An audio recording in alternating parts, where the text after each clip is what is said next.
Lorenzo Ramírez, periodista económico. Lorenzo, buenos días. Muy buenos días, José Antonio. Encantado de estar aquí y haber escuchado un ratito a Víctor, que siempre arroja mucha luz, Víctor, sobre los temas fundamentales. Teatro arancelario, ¿no?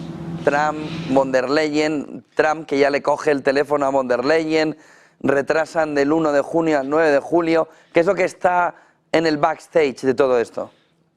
Yo coincido parcialmente con lo que comentaba Víctor, ¿no? Que realmente hay una animadversión de Donald Trump con respecto a la cúpula de Bruselas, una animadversión que además es compartida sobre todo por el vicepresidente Vance cuando realizó su gira por Europa y nos dejó muy claro que un nuevo sheriff había llegado a la ciudad.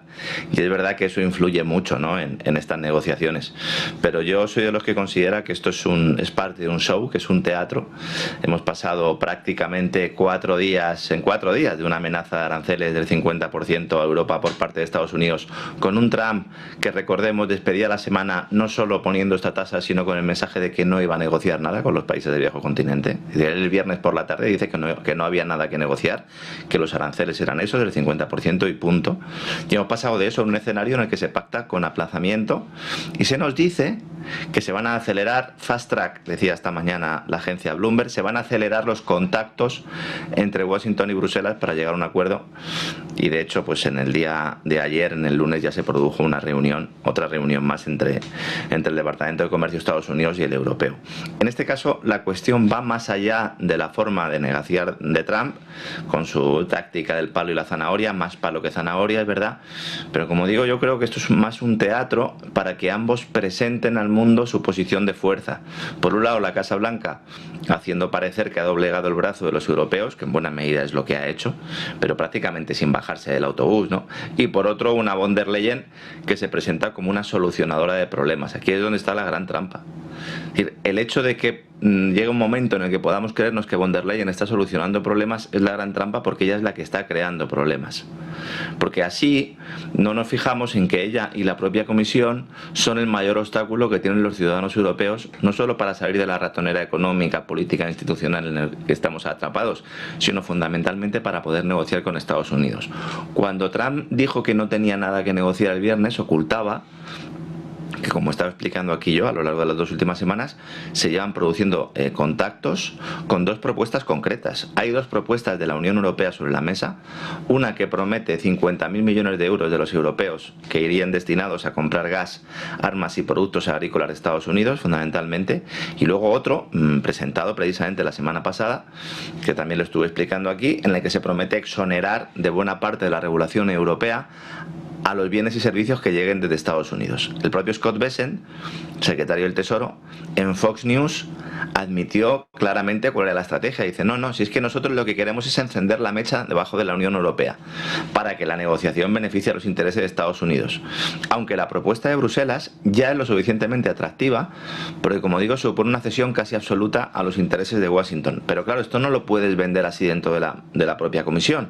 Entonces, las alusiones de Trump al descontento de muchos aspectos de esa política fiscal, regulatoria y comercial de la Unión Europea es real, pero han sido muy genéricas, porque realmente pues se trataba de una treta más, ¿no? Como yo creo que finalmente ha sido. Es verdad que todavía queda camino por recorrer, veremos distanciamientos, pero aquí lo que tenemos es una conversación que se nos presenta como una conversación salvadora, que además von der Leyen, y no me voy a cansar de decirlo, porque esto yo creo que es lo más importante de todo, más allá de los acuerdos a los que se puedan llegar de forma concreta, es que von der Leyen está dando un golpe de Estado a la hora, de forma absolutamente irregular, de negociar en nombre de los países europeos los aranceles con Estados Unidos. La Comisión Europea no tiene que negociar con Estados Unidos.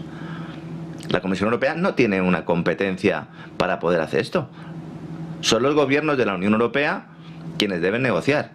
Y cuidado, porque la negociación en bloque va a generar ganadores y perdedores.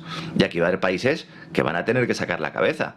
Porque aquí es que se está eludiendo otra cuestión aquí. ¿Cuáles son los intereses de la Unión Europea? ¿Hay intereses conjuntos? No. Algunos determinados sí, pero en materia arancelaria, precisamente por definición, no hay intereses conjuntos.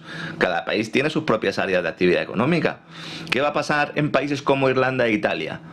que tienen un mayor componente de exportaciones a Estados Unidos que el resto de socios europeos. También Alemania y Francia, en menor medida, pero también se encuentran entre los principales vendedores europeos al país norteamericano. Estamos hablando de unas exportaciones anuales de la Unión Europea a Estados Unidos de 530.000 millones de euros al año, con unos 200.000 millones de euros en maquinaria y vehículos, atención al sector del motor, que es el más afectado aquí, luego 160.000 millones en productos químicos, que la mitad son solo de empresas farmacéuticas, que si te fijas, Trump ha aplicado una exención a los productos farmacéuticos porque es consciente de que podría haber desabastecimiento en Estados Unidos si dejaran de llegar los componentes o los fármacos o los productos farmacéuticos, porque esto es muy amplio, ¿no?, que en la actualidad pues está suministrando Europa a Estados Unidos. Y luego hay 25.000 millones de euros en alimentos y bebidas, los cuales un componente muy importante es el componente español y también italiano.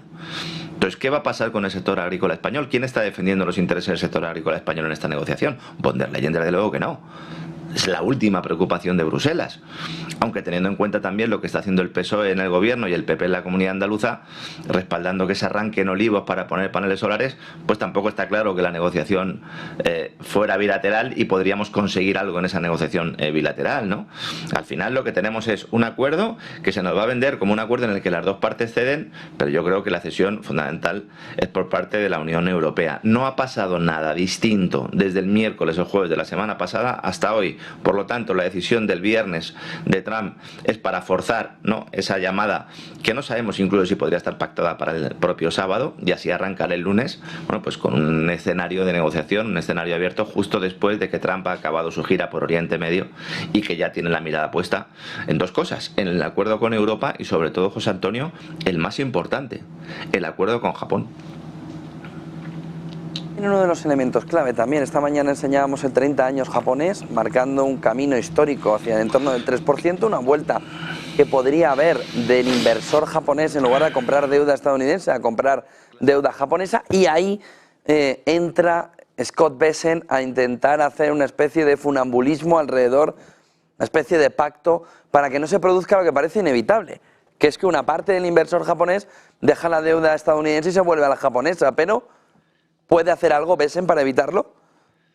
Es que claro, esto también es otra muestra más de thrillerismo económico, porque mientras que Japón se estaba endeudando, pues como nadie, con esas ya casi 3 décadas perdidas, mientras mantenía, además depreciando el yen de forma bastante flagrante, no le echaba la bronca, no le culpaba a Estados Unidos, mientras le decía a China, oye, no devalúes el yuan. El yen, por su parte, no había problema en que fuera devaluado y había una política de liquidez masiva, con unos tipos de interés ultra bajos y con un país, pues un estado catatónico mantenido fundamentalmente por la capacidad de ahorro de sus ciudadanos y porque tenía una economía tecnológicamente competitiva. Ahora está por ver si esa economía sigue tecnológicamente competitiva, pero había un thrillerismo. El acuerdo era: vosotros inundáis el mercado de liquidez, tiráis abajo la rentabilidad de vuestro bono y así hacéis atractiva la deuda de Estados Unidos, me compráis deuda de Estados Unidos, y esa es la principal razón, junto con la venta de deuda por parte de los chinos, de que Japón sea el primer acreedor extranjero de Estados Unidos en estos momentos.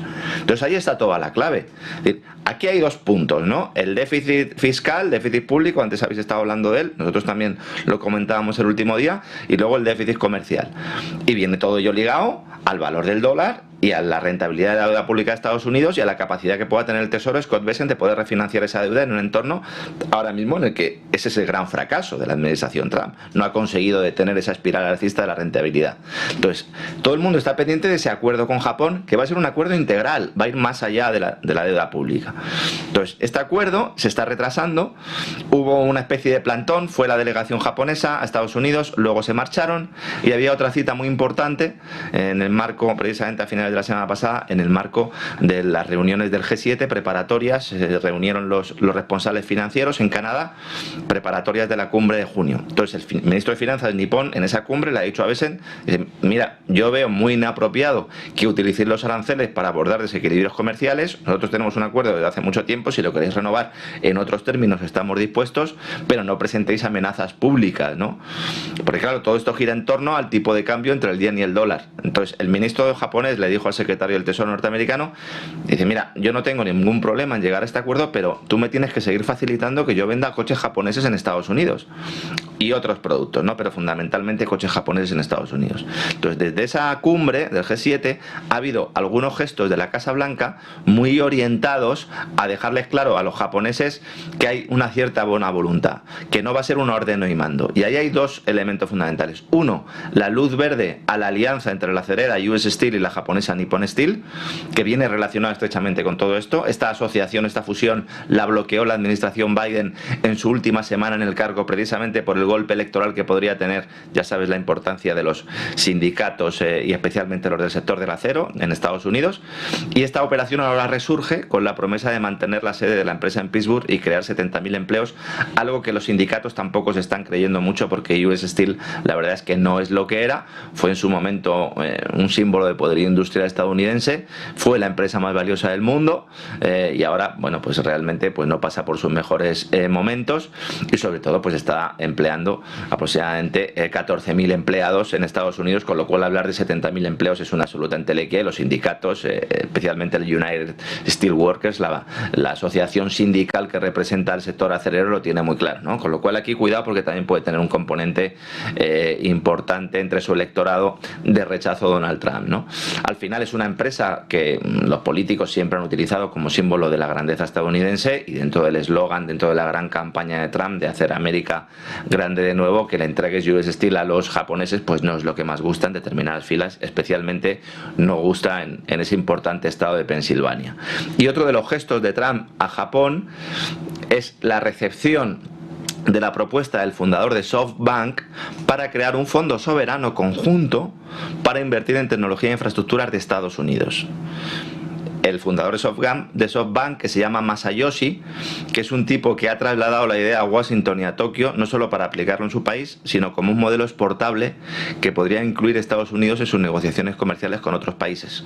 Sabes que se habló mucho de la posibilidad de crear un fondo soberano de Estados Unidos. El problema es que Scott Bessent no tiene dinero para crear un fondo soberano de Estados Unidos.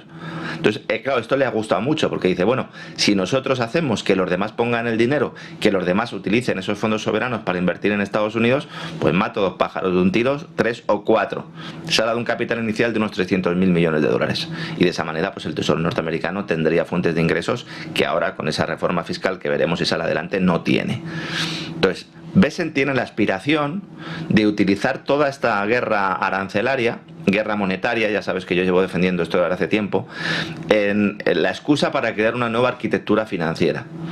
Pero sin embargo Japón no va tan lejos, simplemente quieren un pacto que sea suficientemente regulado y que proteja al país, sobre todo de decisiones discrecionales de la Casa Blanca a largo plazo, porque aquí el problema no es que se pueda ceder más o menos, sino que se cambien las reglas en medio del juego. Hay que recordar que el jefe de SoftBank no es un cualquiera, este es el que está detrás del proyecto Stargate, el plan de 500.000 millones de dólares para construir centros de datos, infraestructuras de inteligencia artificial en Estados Unidos, con OpenAI, con Oracle.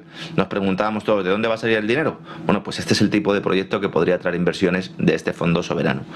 La clave de todo esto lo vamos a tener en la cumbre del G7 en junio en Canadá, cuando allí Trump y el primer ministro japonés Shigeru Ishiba se van a reunir personalmente. Ya hablaron por teléfono el pasado viernes para preparar el terreno, y yo creo que este es el acuerdo principal que necesita la Casa Blanca, atar la colaboración de Japón, y a partir de ahí Bessent, si no podrá respirar tranquilo, porque hasta que la Reserva Federal no dé su brazo a torcer y empieza a bajar tipos, va a ser difícil que el Tesoro respire tranquilo, pero por lo menos se va a quitar un gran problema, se va a quitar una gran mochila, un gran obstáculo, ¿no? Esta es la negociación importante para Estados Unidos y no tanto la de la Unión Europea. Y ha quedado de soslayo, ¿no?, en la fotografía informativa alrededor de ese Made in China, ¿no?, ese plan quinquenal que viene a contraponer que nosotros tenemos el plan Draghi metido en un cajón, y que ellos en 10 minutos te sacan un plan quinquenal para inundar directamente Europa, económicamente hablando. Pero vamos a tener el robot aspirador ese chino, la lavadora china, el frigorífico chino, las placas solares chinas, los coches chinos y todo chino. Entonces, claro, ante el plan Draghi, ¿no, Lorenzo? Llegan esto y dicen, no, es que el plan Draghi, el plan Made in China, que ahora mismo es un auténtico escándalo para una Europa que mira para otro lado, ¿no? Bueno, la verdad es que sí, ¿no? El plan Draghi se mete en un cajón cuando se firme el acuerdo de paz en Ucrania, que veremos, porque eso también está tardando más de lo normal y también tiene muchos escollos. Hablaremos de ello otro día. Pues yo creo que al final lo verán a sacar el plan Draghi del cajón. Lo que pasa es que cuando lo saquen, pues ya estará todo el pescado vendido, que es lo que hace siempre Europa. Esto tiene también su explicación, porque la intención no es mejorar la competitividad de las empresas europeas, eso es lo que pone en el plan. El objetivo no es ese, el objetivo es tener excusas para seguir realizando una transferencia de rentas de los bolsillos de los trabajadores, de los bolsillos de los emprendedores y de los bolsillos y de los balances de las empresas competitivas a las que no lo son. Esto es así de fácil, así de sencillo, y es la causa de que ahora mismo la Unión Europea sea un estercolero económico. Yo creo que es la mejor manera de definirlo, ¿no? Con respecto a China, es importante porque la semana pasada también, yo creo que al final esto, hay tantas noticias que esto queda un poco oculto. Se produjo un importante roce comercial entre China y Estados Unidos, que estuvo a punto de malograr el acuerdo alcanzado en Ginebra por ambos países para enterrar momentáneamente, vamos a decirlo así, el hacha de guerra económica. Era por la cuestión de los chips y luego unas cláusulas que está pidiendo Estados Unidos que firmen sus socios comerciales. Reino Unido es un gran ejemplo. Que esto, bueno, pues es una cuestión que critica Pekín, porque en la práctica supone que es la Casa Blanca, a través de estas cláusulas, quien se arroga la potestad de decidir si un determinado bien o servicio exportado por otro país, en este caso por seguir hablando de Reino Unido, para que no se entienda todo el mundo, afecta a la seguridad nacional de Estados Unidos. Entonces puede bloquear Estados Unidos las ventas que haga Reino Unido a China, por ejemplo. Esto al final es una puerta trasera para bloquear ventas a China y afecta especialmente, por eso protestaba China, a la tecnológica Huawei. Esto se ha visto acompañado ayer mismo por una ofensiva de Europa, también para atacar a la compañía textil Shein, cuyos productos están ganando mucho predicamento, están teniendo mucho éxito. Han logrado, sobre todo en Europa, acabar con un problema que era el largo tiempo que pasaba para realizar las entregas. Ahora, cuando haces una compra china, pues la verdad es que los plazos son muy inferiores, y entonces Bruselas también está persiguiendo a esta empresa santo y seña, ¿no?, de ese comercio minorista chino fuera de sus fronteras, ¿no? En otro de los guiños también del ejecutivo de von der Leyen a Washington. Y entonces, como respuesta a todo ello, el plan quinquenal, como dices tú, que iban a presentar en el año 2026, pues Xi Jinping lo que ha hecho ha sido filtrar ya algunas líneas para demostrar al mundo que no permanece quieto y ha contraatacado con una reedición del programa Made in China, porque el programa Made in China lleva mucho tiempo sobre la mesa, en este caso la edición 2025, con el objetivo de reforzar su dominio en sectores estratégicos como los semiconductores, chips, inteligencia artificial y vehículos eléctricos fundamentalmente, que son áreas en las que dispone de la materia prima, algo que no tienen ni Estados Unidos ni sobre todo Europa, y que son precisamente las áreas que están en mente de todos los políticos, de todos los economistas y de todos los empresarios en estos momentos. Entonces, la idea es que el programa Made in China, el nuevo, tenga una duración de 10 años, reforzando el peso industrial, que es algo que no quiere la Unión Europea y Estados Unidos, que dicen, no, tú tienes que ir a los servicios. Dicen, no, yo voy a reforzar el peso industrial y voy a escalar hacia tecnologías más avanzadas para liderarlas. Entonces, en las conversaciones que mantuvo la delegación de Besen con China en Ginebra, el norteamericano pidió al gigante asiático, algo que también ha comentado Víctor antes, es que enfocara su economía más al consumo y menos a la producción manufacturera. Pero claro, los chinos han rechazado esta idea, y en declaraciones en la agencia Bloomberg hace escasas horas también decían que China en ningún momento va a renunciar al control de su sector manufacturero, evidentemente, ¿no? Por mucho que Estados Unidos hablen de reequilibrar la economía hacia el consumo. China tiene un modelo que progresivamente, como todo, le pasa a todas las economías maduras, ha ido progresivamente perdiendo componente industrial y ganando un componente de servicios, y esto va ligado con una demanda interna. El anterior plan económico de Xi Jinping planteaba la doble vía. Vamos a seguir exportando, pero también vamos a reforzar la demanda interna, porque si refuerzas la demanda interna, aunque puedas tener un problema inflacionario, sobre todo lo que consigues es cierta independencia. Es decir, cuando Europa, cuando Estados Unidos estén en recesión y te compren menos productos, pues tú tienes una potente demanda interna. Este nuevo plan coincide con los trabajos de planificación del próximo plan quinquenal chino, al que te referías tú antes, que este entra en vigor en el año 2026, y ahí lo que se indica es que la participación en la industria de la industria en el PIB chino estaría en el torno al 25%, que tampoco es una barbaridad, pero claro, está absolutamente lejos de las cifras en Occidente. Entonces, en este contexto, una de las prioridades es el desarrollo de maquinaria de fabricación de chips, que es lo único en lo que China va detrás.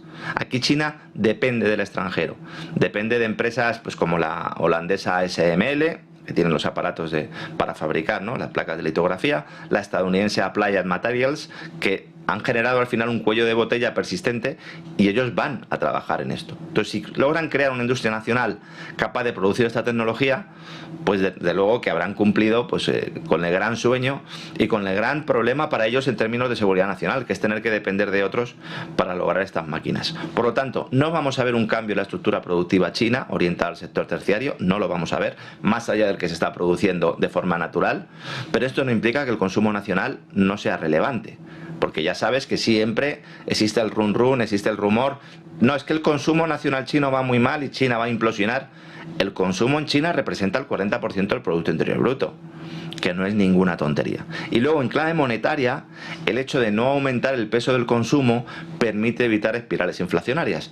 Tiene también su riesgo deflacionario, pero esto a su vez proporciona margen al Banco Central para bajar tipos de interés, que es lo que acaba de hacer el Banco Central de China, apoyando la guerra comercial y al mismo tiempo ayudando a digerir la crisis de deuda, cuyo peligro, en contra de lo que nos decían muchos, el peligro de una crisis bancaria en China se está alejando de forma directamente proporcional a cómo se está alejando esa crisis financiera, esa crisis bancaria en Europa. La semana pasada hablábamos de las declaraciones de Guindos, ayer también conocíamos que ahora otra vez Bruselas quiere potenciar las fusiones transfronterizas en esa idea de que hay que dejar muy poquitos bancos para que sean tan grandes, tan grandes, tan grandes, que nunca caigan y que permanezcan bajo esa tutela del Banco Central Europeo. Un banco para gobernarnos a todos, una hacienda para gobernarnos a todos y una comisión para gobernarnos a todos, ¿no? Como ves, al final, pues cada uno intenta arrimar el asco a su sardina. Bien, ¿no? Muy Tolkien en este entorno, ¿no? Muy anillo único. El otro punto nos lleva a España, pero también a Europa. Pues la verdad es que Europa podría haberse implicado un poco más en que hagamos experimentos y no con gaseosa, sino que hagamos experimentos con un apagón que al final se te va de las manos, te revienta en la cara, pero es que no tiene consecuencias. Es que ahí sigue Corredor y ahí sigue ese artículo de Telegraph que nos sacó los colores el fin de semana, en el que nos retrotrae a las cajas de ahorros, ¿no? Allí donde entran, lo estropean, por no decir otra cosa. Allí donde entran, destrozan el sector. Cajas de ahorros que prácticamente no quedan, han entrado en telecos ahora, entraron en el entorno energético con políticos a gestionar y encima se han dedicado a hacer pruebecitas hasta que nos dejaron casi un día sin luz. Fíjate, José Antonio, que al final bueno, pues vemos como lo que algunos llevábamos, yo creo que décadas, ¿no?, denunciando, y es que la organización política del mix energético iba a tener serios problemas y que íbamos a acabar teniendo realmente apagones, pues se ha producido, ¿no? Pero el tema, además del artículo de Telegraph, tiene mucha amiga, porque bueno, tú sabes que yo llevo hablando de este experimento desde hace tiempo, y de hecho voy a dar aquí algunos detalles que el diario de Telegraph yo creo que desconoce, porque el origen de todo esto está permaneciendo fuera del foco de forma, yo creo que voluntaria. Decías que no dimite nadie porque aquí todos están en el ajo. Aquí todos absolutamente son responsables, entre todos la mataron, ¿no?, y ella sola se murió. El apagón eléctrico vuelve a la primera plana, es verdad, el diario de Telegraph pone el foco en esta cuestión, ha sorprendido a casi todos en España, y digo casi porque aunque esté mal la autocita, pues en los programas que hago con César Vidal, a mí ya me llegó una información en su momento que me dijeron: Lorenzo, mira esto, mira lo que se está produciendo, lo investigué y efectivamente esta puede ser una de las causas que ayudaron a que se produjera el corte de suministro el pasado 28 de abril. A ver, esto en concreto es una prueba en la red en el marco de un experimento eléctrico que se lleva realizando en los últimos meses, especialmente en las últimas semanas del mes de abril, para poner en marcha un nuevo sistema de fijación de precios eléctricos cada 15 minutos. Esto es un proyecto que cuenta con financiación comunitaria, con respaldo comunitaria, en el que están tanto Red Eléctrica como el operador francés y también el resto de operadores, y que aspira, al menos en su objetivo oficial, a una mejor integración de las fuentes renovables, garantizando un correcto funcionamiento del sistema. Fíjate la asunción que implica esta frase. O sea, si tú necesitas una mejor integración de las renovables garantizando el funcionamiento del sistema, es porque sabes que una mayor integración de las renovables no garantiza un correcto funcionamiento del sistema. Por eso tienes que modificar el sistema. Esto es lo que técnicamente se denomina el acoplamiento diario único europeo. Otra vez con el único, ¿no? El anillo único. Pues este es el acoplamiento diario único europeo. Entonces, los operadores europeos, todo esto no lo cuenta el diario de Telegraph, ¿eh? Los operadores europeos esperaban poner en marcha el próximo junio este programa. Creo que era el día 11 y se estaba probando. Y digo que se estaba probando porque desde que se produjo el apagón español ha dejado de probarse y se ha aplazado su entrada en vigor al 30 de septiembre. Porque la plataforma Apex Spot, que es la más grande de todas y donde se gestionan la mayoría de mercados eléctricos europeos, Alemania, Francia, Países Bajos, Bélgica, Austria, etc., asegura que los resultados de las pruebas internas y externas están muy por debajo del estándar, con demasiados fallos que podrían, dice esta organización, podrían provocar graves problemas operativos en la producción. Fíjate que hemos pasado de hablar de un sistema de fijación de precios que realmente debería ser una cosa automática a problemas operativos en producción. Lo más curioso de todo es que hasta el día antes del apagón, los organismos que participaban en estos test, en estas pruebas, en estos experimentos, indicaban que todo iba como la seda y que el sistema funcionaba estupendamente. Se realizaron dos pruebas, las dos últimas fueron el día 28 de abril, cuando se produce el apagón, y la otra el día 22 de abril, que es cuando Repsol desconecta su refinería porque se da cuenta de que hay problemas en la red. De que hay problemas, decía Repsol, ajenos a Repsol, hay problemas en la red. Es muy probable, ya te digo, no lo sabemos porque de Telegraph no entra a fondo, es muy probable que este sea el caso al que se refiere el diario británico, porque lo que dice de Telegraph es que fuentes de Bruselas explican a periodistas del medio que las autoridades estaban realizando un experimento antes de que el sistema colapsara para evaluar hasta dónde podrían aumentar la dependencia de las energías renovables en preparación para la rápida eliminación gradual de los reactores nucleares en España a partir del año 2027. Yo esto, José Antonio, lo pongo en duda, porque aquí es donde entra otro factor en juego. El del renovado interés por una energía nuclear que ha pasado de demonizarse, tú lo sabes porque tú y yo hemos defendido durante muchos años la necesidad de que la nuclear estuviera en el mix, que no se demonizara y que sí, que realmente, pues aunque que no tuviera un castigo fiscal, pero que al final fueran las propias empresas las que sacaran una rentabilidad de sus inversiones, pues ha pasado de demonizarse a presentarse como la gran panacea de la noche a la mañana. O sea, nos han movido la ventana de Overton con el mensaje de que hay que rebajar impuestos a las centrales para que mantengan el sistema. Y ante esto hay que dejar muy claro que el problema del mix eléctrico español viene derivado precisamente de beneficiar y de privilegiar unas fuentes frente a otras, de establecer criterios políticos basados en falsas evidencias científicas, basándose en la propaganda institucional, que es en lo que se ha basado la expansión de renovables, desde la época de Zapatero hasta nuestros días, incluidos los gobiernos del Partido Popular, que solo redujeron parcialmente las primas a las renovables, además de forma irregular, como luego han dicho tribunales europeos, por una cuestión económica, porque ya no había más dinero que poner. Pero ahí ha habido un consenso. Entonces, si dejáramos que todas las fuentes de generación eléctrica compitieran, si retiráramos todas las cargas fiscales, veríamos cómo aumenta la seguridad de suministro de forma automática y también cómo se rebajaría el precio. Pero esto no se hace, porque entonces los políticos y el oligopolio eléctrico perderían el control. Y porque en clave geopolítica obligaría a estrechar lazos con Argelia y Rusia como suministradores del gas, que es en realidad la mejor alternativa para respaldar las renovables españolas. No digo que haya que cerrar las nucleares, ojo. Hay que tener todas las fuentes a disposición. Pero el gas es la alternativa. De hecho, ese era el plan.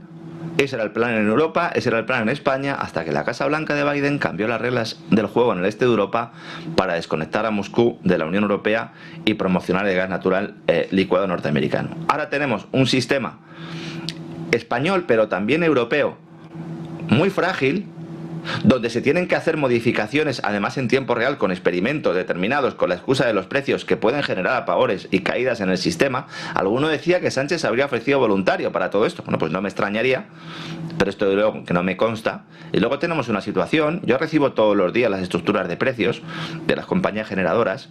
Estamos en muchos momentos del día en precios negativos, los consumidores no se benefician, mientras que en los momentos de mayor consumo, con unas renovables a pleno pulmón, que estamos a finales de mayo con el sol pegando como nunca, nos vemos obligados a quemar gas porque el sistema está en una situación de fragilidad a expensas de cortes eléctricos por el uso de criterios políticos y del cártel eléctrico para establecer el mix español. Si esos mismos oligopolios, si esos mismos criterios políticos se van a emplear ahora para potenciar lo nuclear o mañana para potenciar el hidrógeno verde, seguiremos cometiendo los mismos errores. Dejemos que los sistemas de fijación de precios funcionen, porque si no, tenemos lo peor de los dos sistemas. Tenemos un sistema intervenido hasta la náusea y además no nos permite tener unos precios asequibles. Estamos pagando unas facturas bárbaras, estamos pagando un precio de la luz bárbaro, estamos con unos costes fiscales en las facturas eléctricas en mayúsculos y además no tenemos una garantía de suministro. Tenemos que estar, bueno, pues en una situación de fragilidad, como tienen muchos países de Hispanoamérica que están viéndonos en estos momentos y diciendo, bueno, pues a lo mejor no eres tan diferentes de nosotros, José Antonio. Gracias por toda esa fotografía, Lorenzo Ramírez. Buen día y buen negocio. Un abrazo, José Antonio.